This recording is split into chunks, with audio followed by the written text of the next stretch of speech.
Hello, hello, hello. We're going to be going live today. I'll be here for about 40 minutes. I'm excited to see where y'all are going. And I'm here to answer any of y'all's questions about data engineering, data science, artificial intelligence, AI, LLM, whatever the hell, whatever insert buzzword that you care about. I am here to answer whatever questions that you guys may have. So just go ahead and drop whatever questions you have in the chat. I've been an engineer for a long time, did like 8-9 years of data engineering. I've been an entrepreneur for about the last year. Hey, hi, very well, people. How's it going? Nice to see you in the stream. So, I'm answering anyone's questions. Yeah, how's it going, Roy? And Ajinkya Sonar. Hey, how's it going, everyone? I'm so glad you're here.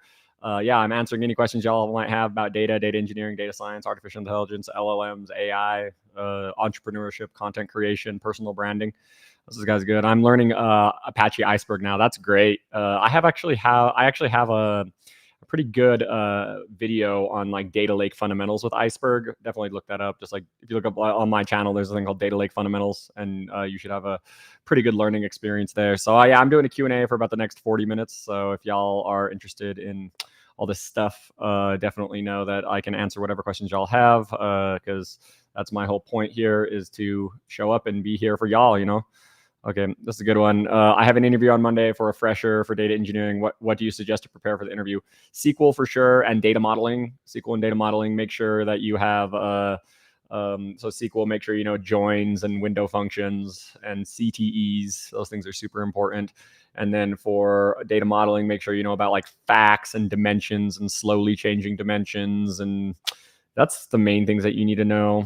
And then like, I would say those are going to be the big ones. Okay, here's a good one. How to convert your monolith into many microservices. Don't. Are you Netflix? I don't know. Like, I just think that like the perspective here is that you probably don't need to do this, right? Most companies don't, but like if you want to know how to do it, like you have to spin off each thing, and then you have an API layer in the middle, right? So imagine you have a service that handles login. So you have authentication and login, and that can, like at Netflix, that was called Meacham, and Meacham was its own service. And then every other service needs to talk to that service over REST or over gRPC. So you stand up your own server for login, and then it accepts post, put, get requests over REST. And then everything talks to everything else over API as opposed to over code. That's going to be the big way that you kind of do it. And then you kind of like the microservices should be contained into their own individual things, right? So like there might be like a login one or a content one, or, there was like many different ones in at Netflix, right? But generally speaking, microservices are not good for most companies, right? It's just a lot of complexity that you have to deal with, and you don't have 1,000 engineers at your company most likely, unless you work at Google or something like that, right? Okay, here's one. Hey Zach, any recommendations for dimension table for faster ingestion for around 200 gigabytes of dimension table with random update? Like, I mean, you're probably thinking about this in a way that is like you probably need it to be distributed. I don't know. Like, I need way more information to give you a recommendation here, because I don't know. Because like, are you on Spark? Are you in Postgres? Are you like, where are you at? Right. That's going to be a big one. And like 200 gigabytes is not that much, really. If you think about it, like if you're in Spark, it should be able to get that all the way done. Do you need these updates to happen in real time? There's way more constraints to this, so I can't answer this question universally. So if you can answer the questions that I just asked you, then I can probably give you a better idea of what you should do. From where should I start if I want to start in data science? I'm technical lead and I have tools and database experience. Get better at statistics. Maybe go take a couple math courses and get good at statistics and experimentation and product analytics and stuff like that. Like that's probably going to be the big space to go in. Like there's a lot of people who transition from data engineering to data science. Like, so that's a pretty common thing that you can do there as well. Okay, here's one. Okay, so what strategy do you suggest to test the quality of your data transformation scripts when deploying to production? You need to, this is a great thing called Chispa. Chispa is a really great testing library in Python for PySpark. So what you need to do is you need to create a set of fake input data and then the expected output data. So you imagine like my pipeline code, if it's given these 10 rows as input, then we expect these 5 rows as output. and that's a great way to test like in CI/CD. We go over that a lot in my bootcamp, by the way. And there's like 7 hours of content on that specifically, so you can learn how to like actually do data engineering with software engineering best practices. Because a lot of data engineers, they just like slap a freaking SQL query into Airflow and they're like, I'm done. I have achieved the level of quality that I expect, right?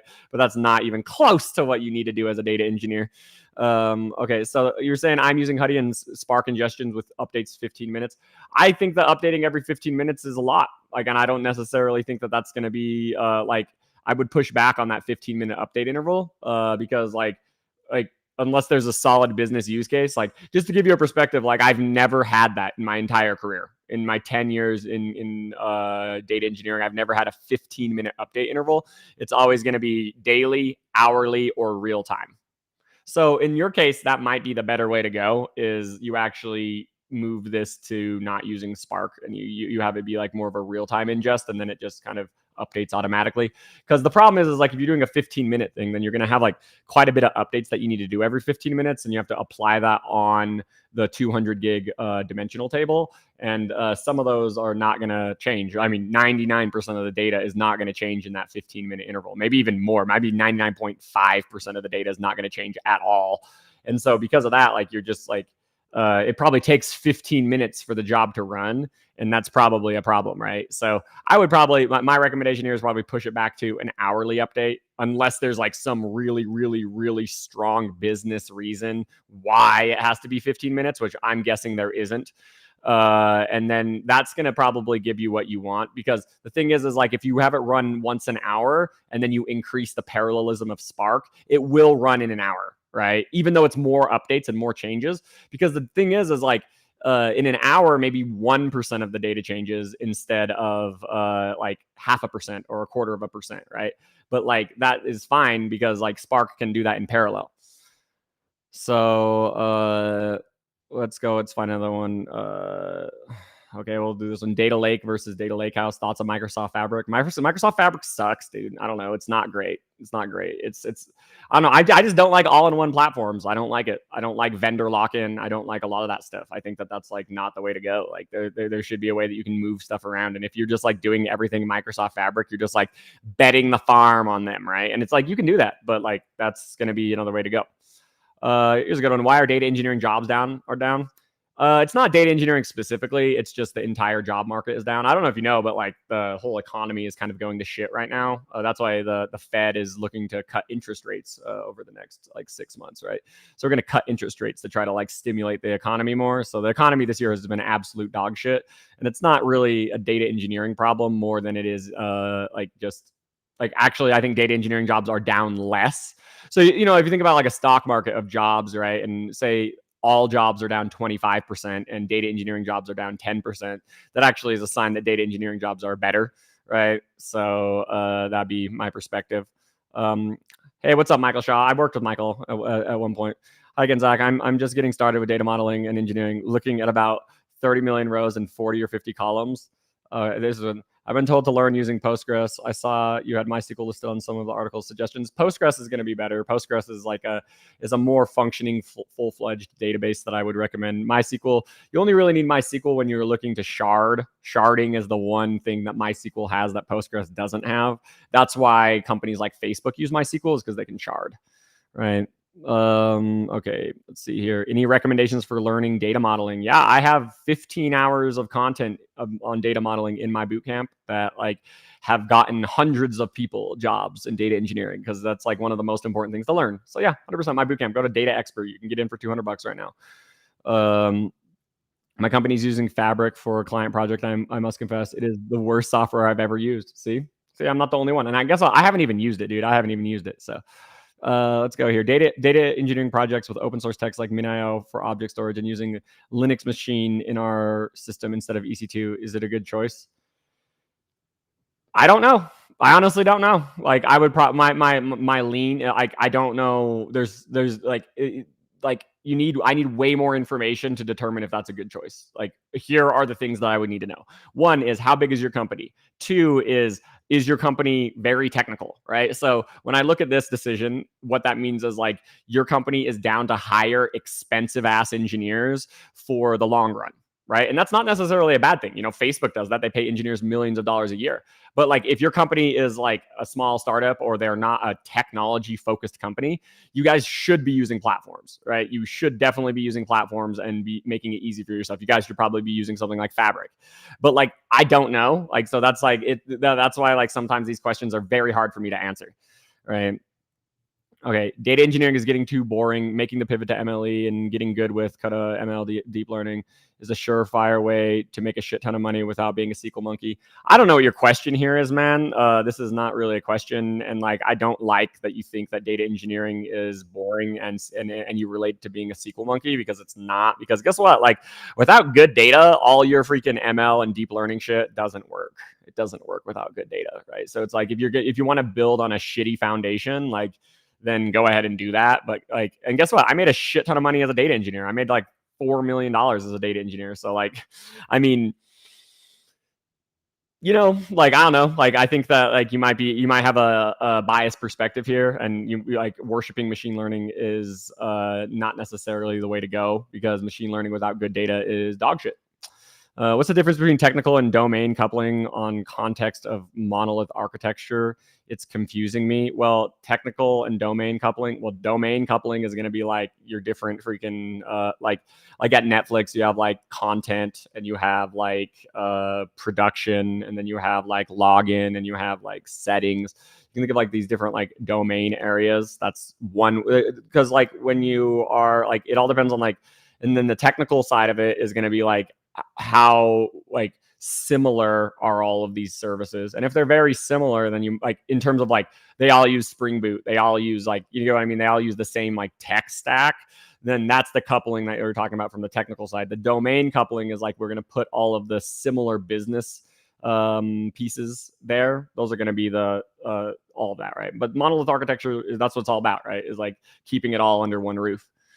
I'm a CS student and I want to specialize in data engineering. What abstract roadmap you can suggest here? I'm just going to put this up on the screen right now so y'all can, since y'all don't freaking like follow stuff, just go to blog.dataengineer.io and that will get you access to my roadmap. I have a great roadmap that will that you can definitely pull up.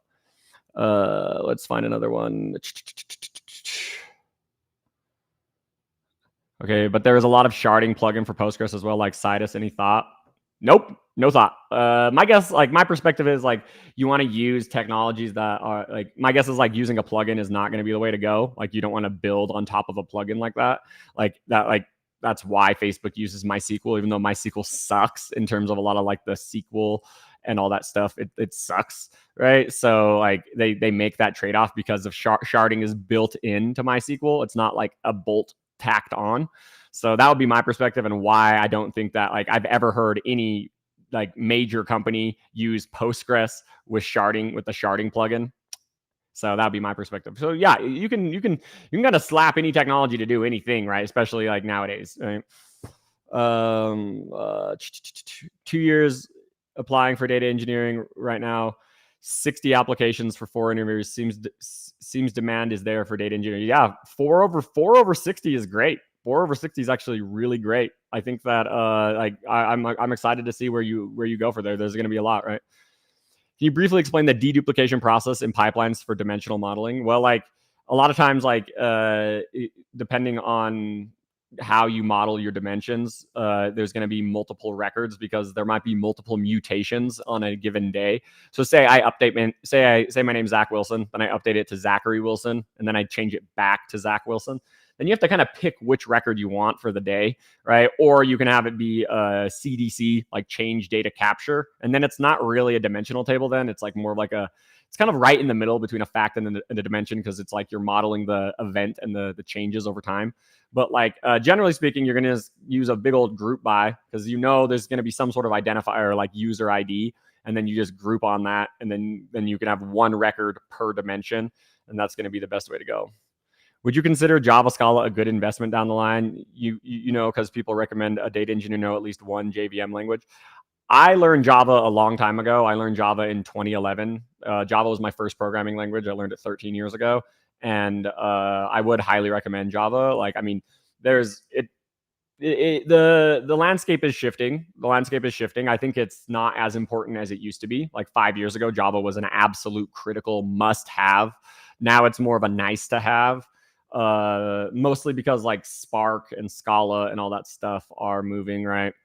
Our certification's worth it. Mine is dataexpert.io. A certification is worth it because like if you get certified, the number of people who have gotten certified and then gotten a job is almost 40%. So getting certified and then getting a job or a promotion, that's what my metrics are. Obviously, that's not everyone because only about 10-15% of my bootcamp actually gets certified because it's actually a very difficult certification to get. I make it very challenging. So that's definitely one thing to think about. Data engineering manager versus IC role, which one is good for career growth and money? Obviously, being a manager. I feel like this is a dumb question. Like, that's obviously like being a manager is going to make you more money and better career growth, like over the long run. 100%. There's more manager roles. They make more money, and like you can grow into VP, CEO, like all those roles. Like you can grow in that way. From the data engineering manager role, the IC role kind of like if you want to be an IC, like really you can get pretty far. Like, I mean, you can like in big tech, I feel like as an IC, you can get to making $1 million a year. But if you want to make multiple millions of dollars a year, you have to be a manager. Like you have to be like, it's like, because I mean, unless you're like one of 10 engineers at Google who are like Google fellows or whatever, there's like so few of them that it's like not even worth even attempting. But then the number of managers and VPs and all those and directors, like the number of directors who make like $2 million a year at Facebook is really, really high, right? But the number of ICs, a number of like principal or like distinguished ICs at Facebook that make $2 million a year is like a lot fewer. So like 100%, like if you're looking to just be a greedy money guy who loves people, definitely freaking be a manager. But like if you know yourself and you know that you don't want to be a manager, then go the other way, right? That's me. I'm not really a manager guy, right? I'm more of a freaking I'm more of a like a engineer, right? I like the technicals, right? What certificate should a newly graduated data engineer get? Mine, the dataexpert.io certificate. What should be preferred for orchestrating Databricks pipelines? Databricks workflows, sufficient or Airflow DAGs? I mean, Databricks workflow, this comes back to freaking what your company decides. This is just a small technical decision. Like I feel like there's trade-offs, right? If you use Databricks workflows, it seems like it'll probably be easier. And because then it's all in one and that's nice. And then it's a trade-off though, because then like if you ever want to move off of Databricks, it's going to be freaking painful, right? So I would say that like it really just depends on your company and what's going on, right? I mostly get confused when deciding the fact table granularity. Like while designing Netflix dimensional model, I kept the fact at event level and I failed interview. Yeah, I mean, I would need way more information to help you understand what's going on here, but yeah, for sure. Yeah, workflows is maturing. I think Databricks is getting better. Like, I mean, they have billions and billions of dollars. Their whole job is to crush Airflow. That's their whole job, right? Have you heard of the Data Science Academy from Brazil? No, I have no idea. Here's a good one. Hey, Zach, thanks for all you do for the country. We were wondering, this is Barack Obama right now. We were wondering what was the keepers test like at Netflix? Did it stress you out?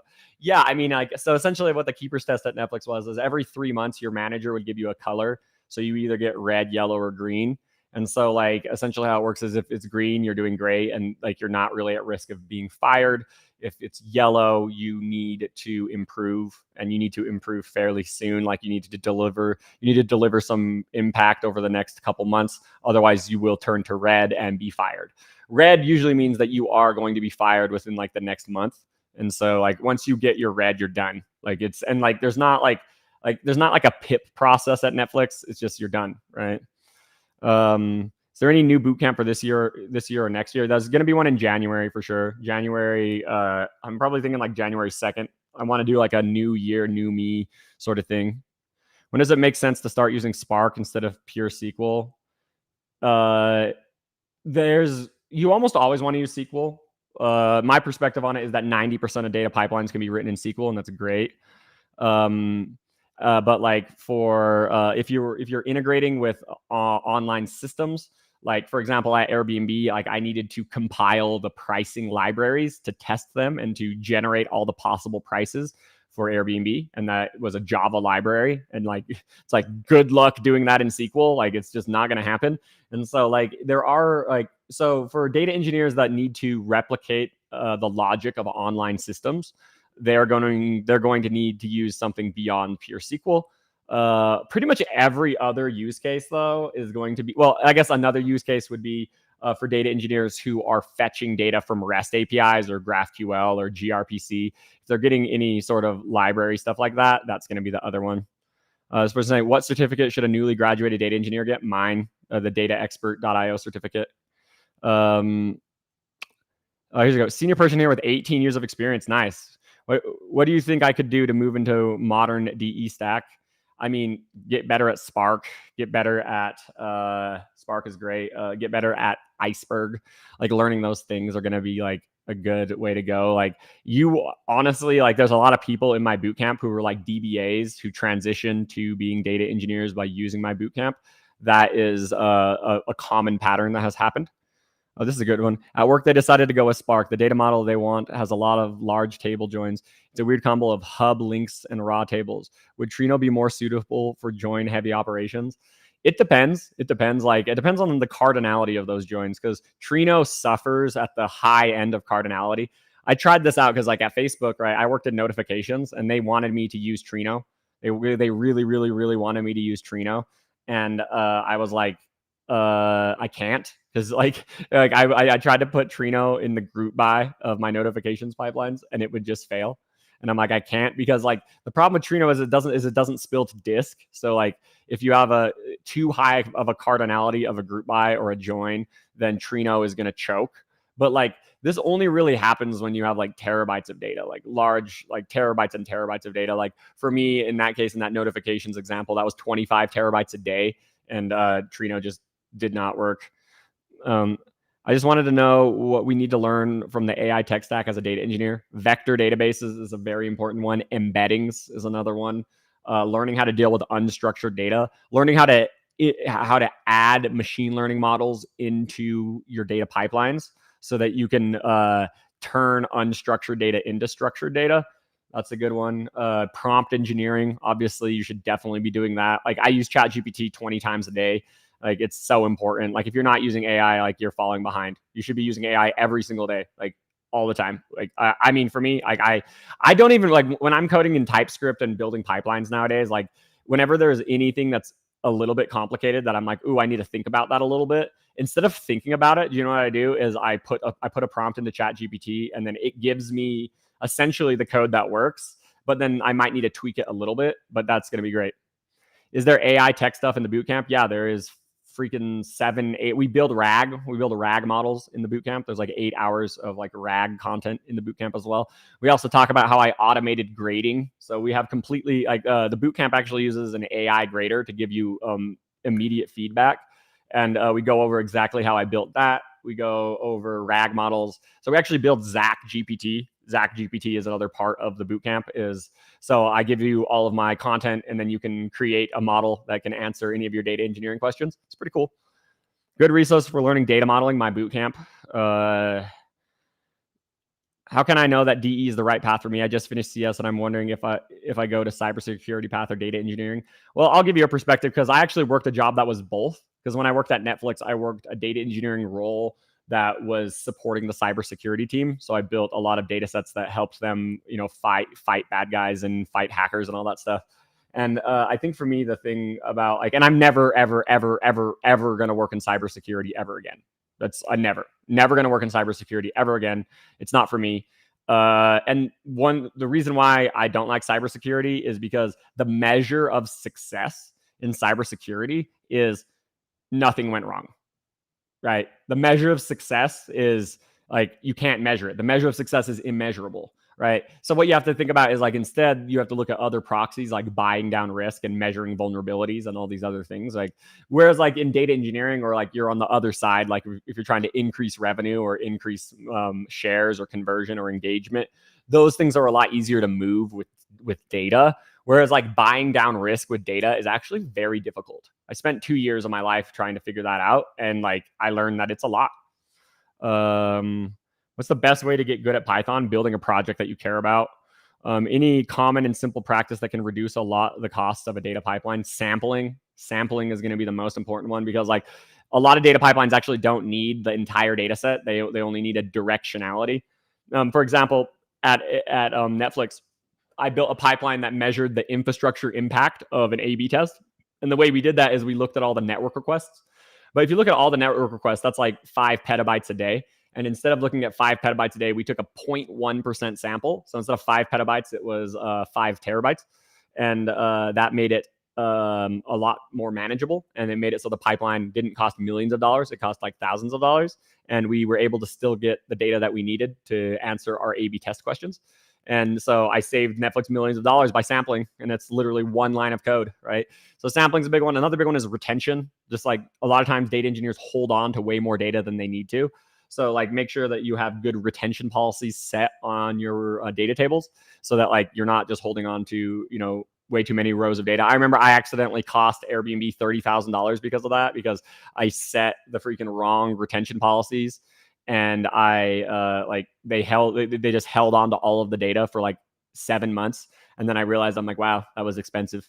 Is age 35 too late to start a career as a data engineer? Definitely not. Like, you are young. Like, you are not even halfway through your life yet. You have a long, because think about it this way, right? Like, I mean, I worked in data engineering for 9 years, right? And like in 9 years, you'll be 44, and that's still young. And like that's how long. I mean, I'm probably not going to be a data engineer again, like going back and doing a role, but like I did enough in those 9 years that like I don't, if I moved to a low cost of living state like Arkansas or freaking Wyoming or something like that, I would never have to work again for the rest of my life, right? And that's 9 years, right? Do people really use pure Scala in data companies? At Airbnb, yes. At Netflix was in the middle, but Airbnb, yes, for sure. That was actually a requirement. Like, if you wanted to build the highest quality data pipeline at Airbnb, you had to do that, right? How about HackerRank or LeetCode to learn Python? That's gonna HackerRank or LeetCode is gonna teach you DSA, data structures and algorithms. It's not gonna teach you Python, because you got to understand DSA and Python are different things to learn. Learning algorithms is not the same as learning Python. Because like, have you ever used a class method? Like, think about it this way. I bet in your entire 100% of your DSA questions on LeetCode and HackerRank, you have used class methods 0 times. You have used encapsulation 0 times. What you learn in Python from those websites is how to write one function, like one function, right? Not how to compose them or how to build that stuff, right? Working as a traditional ETL dev, would your bootcamp would be the way to go to learn and go into data engineering? You're going to be a great fit, like, because you already have the SQL knowledge to like really get a lot out of my bootcamp. So 100%, that's like, you'd be a great fit. Is AWS professional architect certification worth it for data engineers? I never got it, and I made great money, so probably not. I have an MS and DS. Should I go get a math degree to transition to FANG product analytics? Like, but you have a master's in data science. Like, why would you get you already have you have like a PhD? Are you talking like a PhD cyberbully? Like, you're going to go get a PhD in math, like, or another master's? Like, I don't know. That seems like a lot of, why not just interview? You already have the master's. Like, freaking you're more educated than me, right? Think about it this way. Like, I did product analytics at Facebook, right? I do not have a master's degree, right? And I got in and I interviewed and I got the job, right? So like, maybe you're worshiping higher education too much here, and maybe there's like other things about your resume that suck, that are the things that you need to be working on that aren't education, because that's probably what's going on, and probably why you think you need to do that, but you already have a master's degree. Data engineer versus DevOps. Data engineer. DBT versus SQL Mesh for someone new. Our team is trying to implement one of them. DBT and SQL Mesh are like the same thing. One of them is more open source than the other. DBT is going to be a little bit more what's the word? It's a little bit more like salesy. It's a little bit more Databricks-y, right? And then SQL Mesh is going to be more like Spark. It's going to be a little bit more open source, right? So they're both going to be pretty good. I think DBT is probably the way to go right now because it's still a little bit more mature. But it all depends on your company. It honestly just depends on what your company is. Like I think that like if your company is down to pay a little bit more money for the platform, use DBT. If they have like that kind of open source purity mindset, use SQL Mesh. Let's see here. Is writing code using object-oriented practices a bad practice when it comes to large-scale data pipelines? No. I mean, OOP is like not that important in data engineering in general, just because like it's mostly functional. Like you mostly want to do functional data engineering, but you can definitely do stuff there as well. Here, one second, guys. I want to get y'all a coupon code real quick. We're gonna say this is August 20th. Okay, and we'll put this till the 31st, and we'll put 5. Okay, create. So, anyways, y'all, if you use code August 20, so I'll put it up on there. So if you use code August 20 at checkout, you can the first 5 people to do that can get 20% off my bootcamp or off my subscription product. And if you buy the annual subscription, then you can get into the next bootcamp in January for $300. So total there is probably going to be like, so you'll pay $1,200 today, and then you'll pay $300 in January, and then so it's like $1,500, and then you can get in, and it'll be great. Do you have any advice on hot to size a cluster based on the biggest shuffle in a Spark job? I mean, a lot of that stuff is going to be based on like auto scaling. Just use Databricks, stuff like that. What is the most optimized technology to handle geospatial data in data engineering? Probably like a graph database or something. I don't know. Like that's like a great question. Like geospatial data is crazy. Hey, look, this guy's asking this question a million times. AWS versus Azure versus GCP. Just do AWS and be done with it. Going back, I just want to say again, if you use code August 20 at checkout on dataexpert.io. So if I'm going to put that up as well. So data expert, use code August 20 on data expert bio to get 20% off. There we go. We'll do it that way there. So you can use that. Use code August 20 to get 20% off. Lucas is asking, how do you suggest to organize the folder structure of Spark pipeline? It depends. Like, are you using PySpark? Are you using Scala Spark? Like, Scala Spark is better at packaging, and so like you're gonna want to set everything up in that way, like where you have your entry points, like essentially the actual jobs, right? Would be the other big thing. Okay, let's see here. Hi, Nick is saying hi. You once said that working with big data requires a big deal of distributed compute. Yeah, because like you can't process all of big data on one computer, right? Because one computer is just not enough, right? So yeah, definitely you need that for sure. Is DSA needed for DE interviews? Yes, just go learn LeetCode, 100%. Hi Zach, what's the hype about this MLOps AOps? What special skills do we need for AI ops? Can you make a video on this? No. Just no. That's not my domain. That's not my space. You can go and look at other creators for that. Like generally speaking, this stuff is mostly hype. This is what is called good data engineering. Like ML ops, right, is data engineering best practices plus production monitoring. That's all it is. So if you follow the right practices, like write, audit, publish with your data sets, you do automated data quality checks, right? And then you do that for your features and your feature engineering, and you do all of that, and then you monitor the inference, like the actual real-time inference. That's the part that's like the ML ops part. But the rest of it is just good data engineering, right? So like, and I hate the names of this stuff because they use this new name to make it seem like it's like a brand new field when it's not. It's not. It's 90% of it is just good data engineering practices. And then you have 10%, which is like monitoring your model in production. And that's going to be the new shit or the newer shit, right?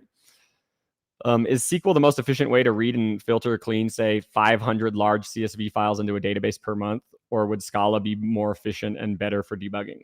I would say SQL is going to be super annoying for that. I would probably use Python. You could use Scala too if you want. Python or Scala is probably going to be your best bet for sure. What if quantum computing clicks and the entire distributed processing will be gone? That's a ridiculous statement.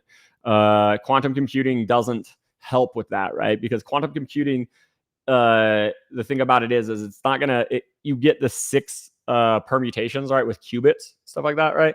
And the thing is it's not going to help with like data processing in that way, right? It could speed it up, but you're still going to need multiple qubits, right? You're not just going to use one qubit and like one quantum computer and one quantum qubit to solve the problems. You're still going to be limited there. Have you used IBM's quantum you can use quantum computing is here. It's already here. I don't know if you know that. Quantum computing is literally already here. You can go to IBM and you can use their APIs and you can set it up with quantum computing right now. It's already here. So because of that, right, my answer to this question is that this is a ridiculous question. Google, TikTok, and AWS have job postings for Gen AI engineers. Legitimate demand, or industry hype, legitimate demand. How would you compare two large XML files and find differences? Like, that's a very you would probably just go over all the keys. So my perspective is I would change it into JSON, compare the keys, right? So you have two XML files, probably move them to JSON or some sort of dictionary object, because XML is just key object, right? And then you compare all the keys, you loop over the keys, and then you see like, oh, are these keys the same? And that's going to be the way to do it.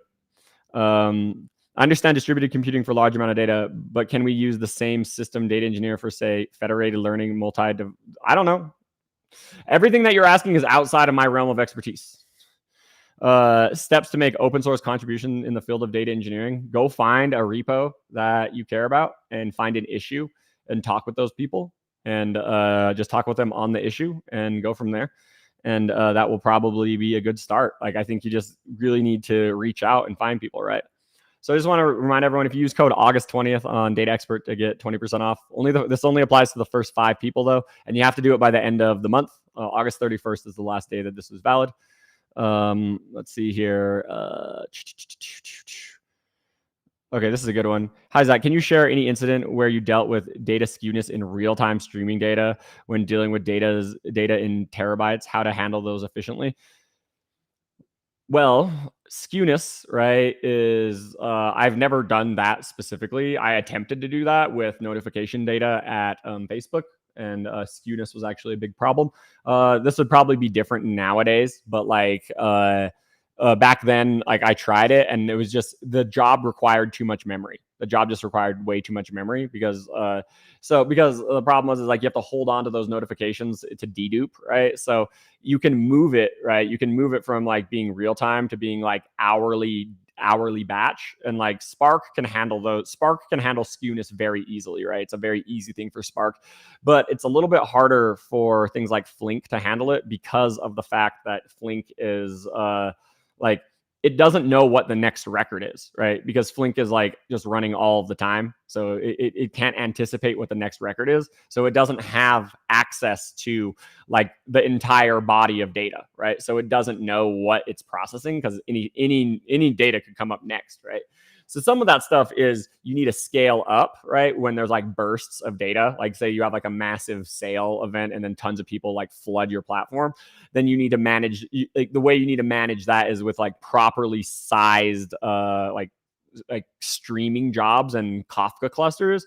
And that's going to be the main thing that you need to do to like make it so that these jobs don't fail. But a lot of times they don't fail, but what ends up happening is they just get bogged down. And that's actually what happens. But yeah, everyone, I actually, I'll take one more question and then I got to go. But let's go ahead and let's say, if you have to choose between Databricks and Snowflake, which one will you pick? Databricks. I don't know. Databricks is just more engineering focused and Snowflake is more analytics focused. And I'm a software engineer at heart and I love Spark. I love Spark a lot, even though like I don't like Delta Lake. I think Delta Lake sucks. And I'm glad that they are moving to Iceberg with that tabular acquisition. I think that's cool. But definitely, and that's where Snowflake was actually ahead of the game. But anyways, everyone, thank you so much for coming today. I have a one-on-one I need to go